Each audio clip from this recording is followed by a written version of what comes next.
Welcome to Prime Investor. I'm going to give you a quick update on your Franklin investments.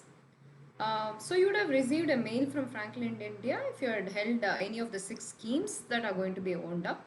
The AMC has basically stated in their mail that they are continuing to receive all the cash flows on these 6 schemes. That essentially means that interest income is still coming on.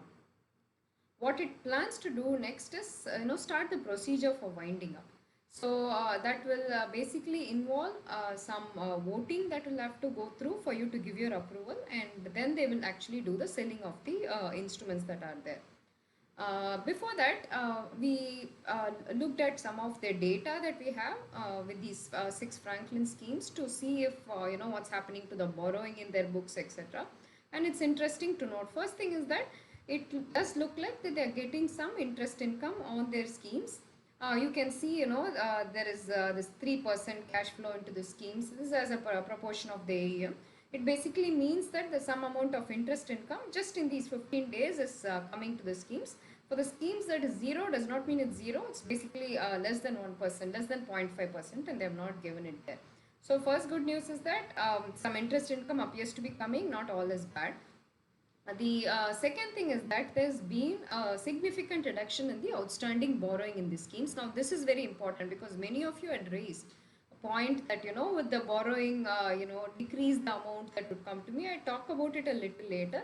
But you can see that in one of the most popular schemes, Ultra Short Bond Fund, the borrowing has come down from 802 crore to 371 crore. Now that's good news. It has similarly reduced for some of the schemes, except one or two where it had to borrow, a little later.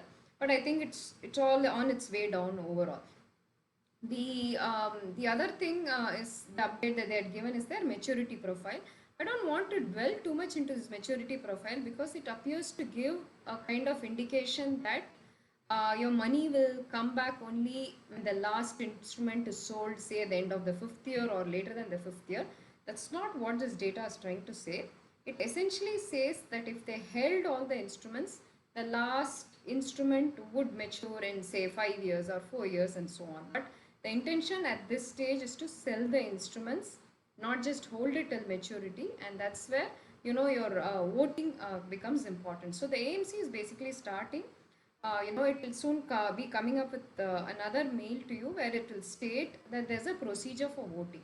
Now the procedure for voting is not something where you decide whether the AMC has to wind these schemes or not. It's simply that you are allowing them to sell the underlying instruments in the scheme. Now the trustees need this authorization from you to go ahead and sell. Now one point here, why is it important that they sell these instruments now? One, if they don't sell it, you're not going to get your money soon enough, and you're going to go back to these kind of maturity profiles to get your money back.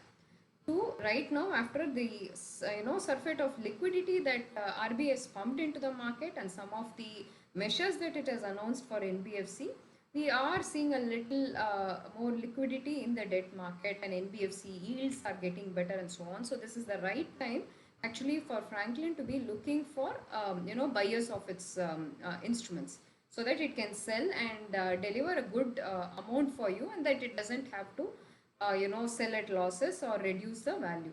So to that extent, acting now is very important. So make sure when you receive some intimation of voting on their schemes that you vote. It's not about supporting Franklin or any such thing. It's about trying to get your money back as soon as possible. And remember, this is for every single scheme, right? So if it's for every single scheme, it basically means that you have to vote that many times. If you held 3 out of 6 of these schemes, you will have to vote for all of these 3 schemes. So make sure you do that. And please do not have this misconception that by not voting, you will stop the procedure and the fund will again get back for subscription and it will give back. No, that's not the case. And two, don't worry about getting back your money only when the last paper matures. The idea is to be able to sell the papers well before and give your money back. So let's see how this proceeds. Keep tuned, stay tuned for their mails, and stay tuned for our updates. Subscribe to our YouTube channel and stay updated. Thank you.